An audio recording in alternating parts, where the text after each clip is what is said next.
Siyazi ukuthi upresident wethu Cyril Ramaphosa uthi uzovula imingcele ukuze abantu bayiphumele bayingenele.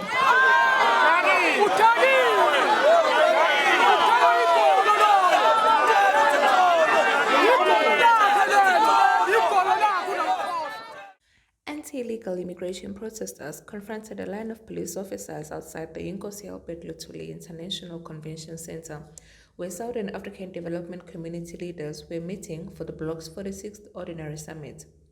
Led by March and March, the protesters called on undocumented immigrants to leave South Africa. They also called on SADC leaders inside the ICC to take their citizens back to their respective countries when they return home. Before ufike la bathi bangama-refugee bangama-asylum seek bashiye wonke lawa mazwe wonke lawa mazwe baza la ngobani into engake khona la ezweni yazi ukuthi ine khona ngizomtshela mina one kukhona uhulumeni olele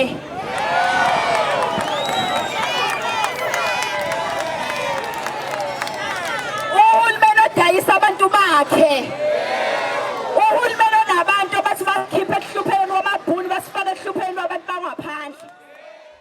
March and March founder Ngobese-Zuma accused foreign nationals of disrespecting South Africa's immigration laws. She also accused the government of selling the country and said law enforcement officers in other countries do not accept bribes from foreign nationals because in her view they are more patriotic.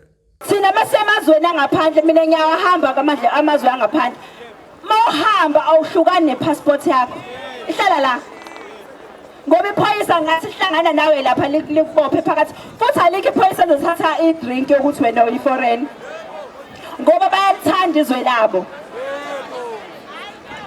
ensukwini ezimbalwa kade kushiwo khona ngisho ama-mercenaries ngisho abantu abasuka emazweni la kade kuthiwa indoda yaseSomali eyabulala abantu ekwi-ISIS la eSouth Africa iyayiphilela nje kamnandi kodwa la maphoyisa mangathi usahamba efuna leyo ndoda ngithi ngiyabuye naye siyazi.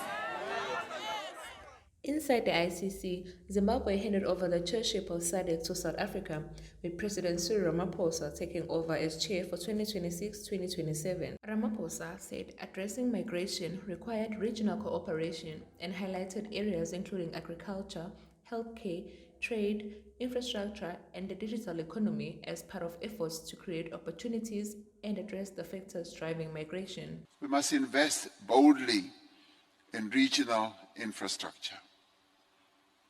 We do need the roads that should link our countries.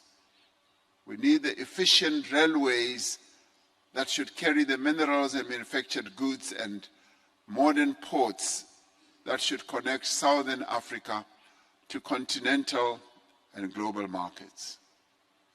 Our infrastructure must connect not only our capitals and commercial centers, but also rural communities, our border towns and unserviced regions, underserviced rural areas that have remained on the margins of development.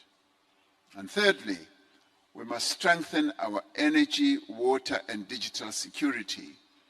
We should also expand electricity generation and transmission capacity and deepen cooperation through the existing Southern African power pool and strengthen it. Every citizen must have access to safe water and adequate sanitation. We must therefore invest in cross-border water infrastructure to secure water for our households, our farms, and industries. Meanwhile, at Victoria Park, March and March leaders handed over a memorandum to KwaZulu-Natal Acting Police Commissioner Major General Phumelele Makhoba and a representative from the KwaZulu-Natal Premier's office. The protest comes amid growing calls for stricter immigration enforcement in South Africa. March and March leaders and members say they will continue to march until they win. For Credible Source by DUT Journalism, I am Ngobese-Zuma.